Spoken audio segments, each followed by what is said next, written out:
Alors vous le savez, les professions libérales étaient les grandes gagnantes de la réforme dans la mesure où elles n'étaient plus taxables sur les recettes. Et donc dorénavant, elles étaient assujetties à la CFE sur la base des biens passibles d'une taxe foncière et à la CVAE finalement sur leur chiffre d'affaires individuel, leur valeur ajoutée individuelle, laquelle était en général ou bien souvent en dessous des seuils d'imposition.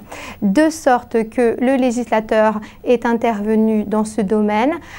Désormais, ce ne sont plus les membres de groupements professionnels ou de sociétés transparentes qui regroupent des professions libérales qui sont individuellement imposés à la CET, mais ce sont désormais en fait les groupements. Alors, quel est l'impact de cette situation? Eh bien, l'impact se ressentira essentiellement en matière de CVAE parce que désormais, pour déterminer le taux d'imposition à la CVAE, le taux effectif d'imposition, eh bien, on ne retiendra plus le chiffre d'affaires individuel de chacun des associés membres des groupements ou des sociétés d'exercice libéral, mais bien en fait l'entité, ce qui va bien entendu augmenter le taux moyen d'imposition à la CVAE.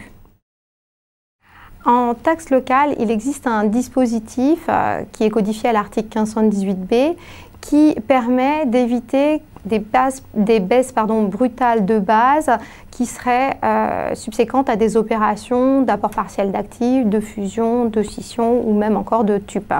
Eh bien, le législateur a élargi le champ d'application de ce dispositif ou modifié le champ d'application de ce dispositif.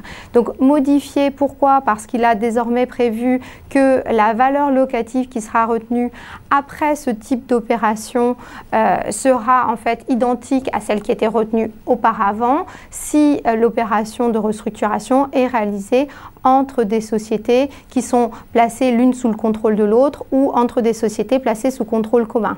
Par ailleurs, élargissement également du champ du dispositif qui désormais va viser spécifiquement des cessions isolées d'immeubles, donc en fait non plus des cessions d'établissements mais des cessions isolées d'immeubles, dès lors que ces cessions sont également réalisées entre des sociétés placées sous contrôle commun.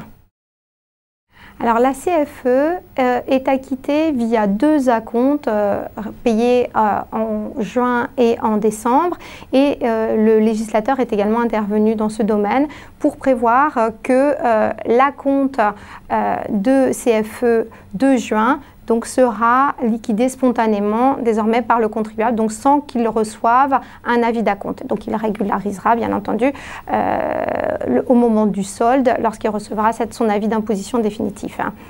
Par ailleurs, il convient de noter que s'agissant du montant de la CFE, vous savez que celui-ci peut être établi sur une base minimum. Eh bien, désormais, cette base minimum pourra être portée jusqu'à 6 000 € par les collectivités territoriales dès lors que les contribuables concernés auront réalisé sur la période de référence un chiffre d'affaires au moins égal à 100 000 € hors taxe.